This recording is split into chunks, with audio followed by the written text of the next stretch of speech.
Welcome back to Shemsuniverse. So today, guys, we're just going to discuss an introduction to what we're going to be going into next, which is maturity numbers in numerology.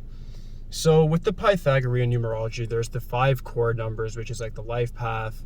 You have your expression number, your soul number, your personality number, and then your birth number.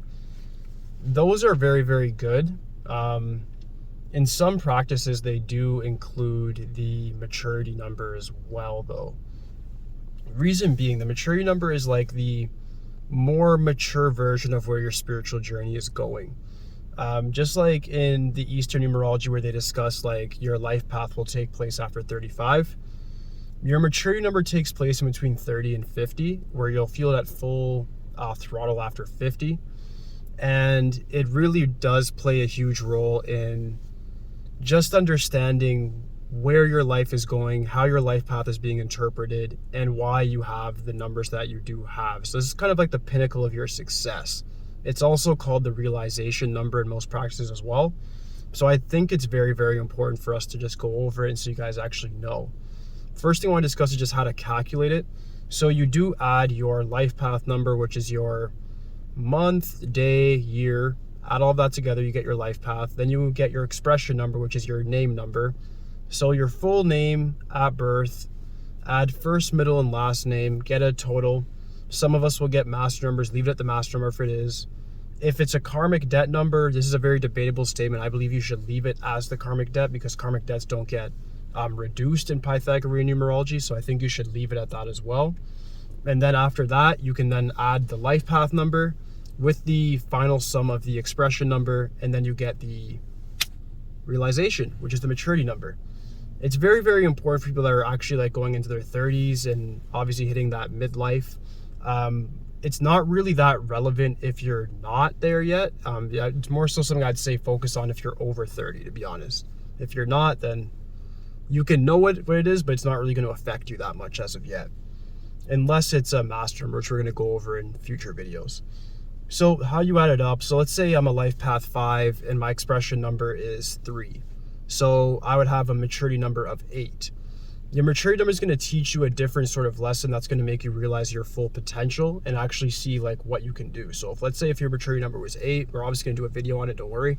But you would know that you have to achieve financial abundance, prosperity, have power, and be in a sort of like a leadership position, whatever you're undertaking. And that's going to be your maturity, how you're going to mature into it. It's not something that may come natural. Sometimes it naturally does based on if you're on the right spiritual journey already, then you'll just naturally gravitate towards this maturity number. If you're out of line with it, then it's going to be very, very rough. And that's why a lot of people have midlife crises. That's why a lot of people get confused when they hit certain ages because you're actually not following your spiritual journey. It's really as simple as that. You're not following where you're supposed to go, and that's why you have confusion. If you were following a purpose and you were goal-oriented, you would not have any confusion. So my first steps for this is I just want to make this very clear. If I was to know about numerology from when I was like 5, 6, 7, 8, whatever, I knew about it when I was like 21, 22.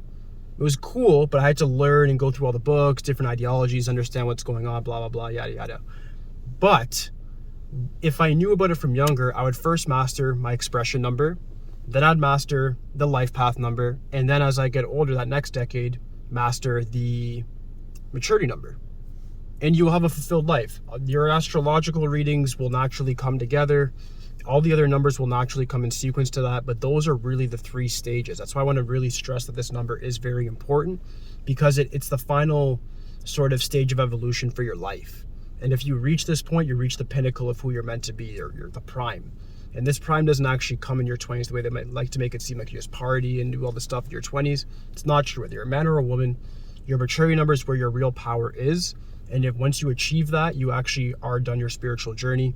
And a lot of people that have actually accomplished this, we'll go over it in future videos, have passed away after. Like it's something that they literally have done and then actually just passed away a year after in a peaceful way. Just simply because they've done everything they need to do in this realm. All right, so that's a little synopsis on the maturity/realization number. If you guys have any questions regarding it, just let me know. I am going to go through all the numbers from 1 to 9, including master numbers and karmic debt, to make sure there's no confusion whatsoever. But aside from that, guys, please like, subscribe. All of me. That's it for today, guys. Peace.